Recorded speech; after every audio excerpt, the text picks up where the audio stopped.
Cambodia works with the US. It also works with the Chinese on these issues. Do you think the US and Chinese have to work more closely together? Because to your point, this is a transnational issue that no one country can solve alone. Yes. Of course, I mean, President Xi Jinping, President Trump just met. Secretary Rubio is in Beijing talking to Foreign Minister Wang Yi to organize presidency visit to the US. These are bilateral cooperation. Both countries already have.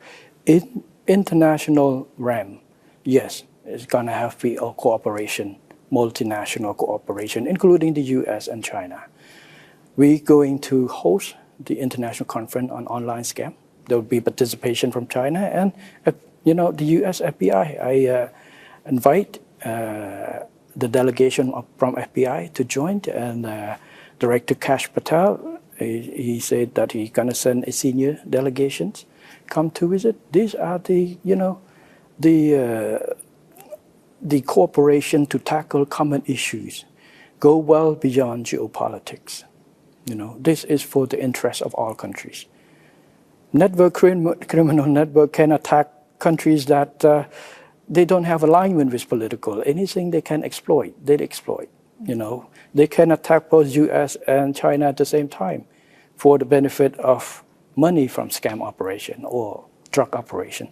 So I see all this cooperation doesn't have to be confined within or be a hostage to an area of what we call geopolitics.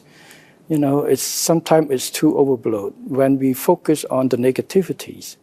But overall, the positive relationship between even the main, China and the US has existed for a long in multiple channels. You talk about how these criminal groups are becoming more sophisticated. A UN report shows that now they're even acting like corporates, that they're using, for example, in the Southeast Asian region, some of these criminal groups, concessions within special economic zones to operate. And Cambodia has dozens of such zones. What is Cambodia doing to ensure that such zones are not being used to facilitate criminal activity? Yes, we have learned from experience from other countries. We have, I give strict instruction to our security agencies, work with local government, working with agencies in charge of the SEZ to make sure that no SEZ has been used. If any SEZ is found to be covering for criminal scam, they will be liable just to the law, just like any others. So far we don't have any evidence on those. We're very careful on this matter. So a lot of SEZ in Cambodia is a platform and the area for attract of foreign direct investment in multiple sectors. So these are the areas that keep growing, and we continue to hope to attract more investment and expansion of the business, both in the SEZ and outside the SEZ. We will be committed, and we are committed to continue to crack down on this. And we've seen, we have seen the result.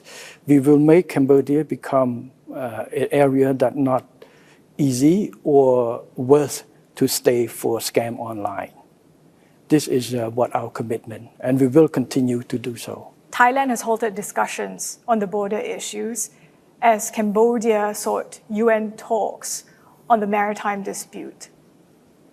What is being done? What efforts are being made to restart border talks? I heard the Thai leadership, especially foreign ministers of Thailand, has stated that because Cambodia go to UN clause that close the door for the land boundary.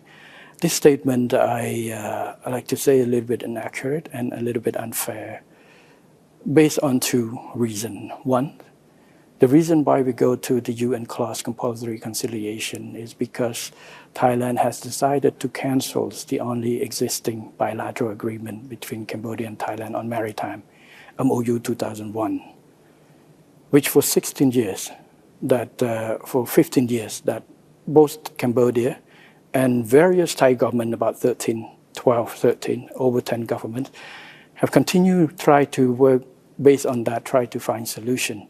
including two previous Prime Ministers of Thailand, Prime Minister Sita Thavisin and Prime Minister Ung Eng, during my time, that we work and try to find solution to the joint development and other areas. But unfortunately, after our warning, our request that Thailand not to cancel the MOU 2001, Thailand government continued to cancel anyway. So we have no choice but to go to the conciliation. Second, there's no conditions, no agreement or anything before. There also seems to be misalignment between Thailand and Cambodia on what the UN talks should focus on. Thailand wants to focus and discuss the redrawing of maritime boundaries, yes, while Cambodia wants to focus on the joint development of these overlapping areas. As a gesture of goodwill, might Cambodia consider confining the scope of discussions to a resolution on maritime boundaries? I think this point is too early. We need to go on, agree on the process of appointing the judge. Now we are working on the chairman. We have nominated two of the judges each side, and we need the chairman of the judge, the fifth judge. And we're still working on that. So confining the scope of discussion for now is not something Cambodia It's would not consider. something that we have posed our two proposal for delimitation and the demarcations, delimitation and also the joint development area for the decisions. But like I say, for now at this stage, let's focus on getting the process moving. And Senator Lee Yong-pat has been sanctioned by the U.S. for forced criminality. Senator Kok An has been sanctioned by the U.S. for hosting human trafficking. How fair do you think these U.S. actions were? I think it's a personal matter on that, and both senators have engaged legal team to fight the legal battle in order to clear their names. Already. You're saying that Cambodia remains committed to fighting this issue of scams. Yes. So how far is it going to go in taking action against elites that are being linked to criminal activity or scams? We have taken action against a number of officials. For example, we had removed 3-star general, 2-star general, 1-star general that found to have evidence that found to link with that. We have taken charge, even dismissed governors, police commissioners of provinces that is inactive against that type of work. So, there are more investigations to go on that we are dealing with this. So would you say that the U.S. action, would you care to weigh in on whether you think it was fair action? It's a matter, we'll see the result after the court or the defense team will define. It's not me, it's not the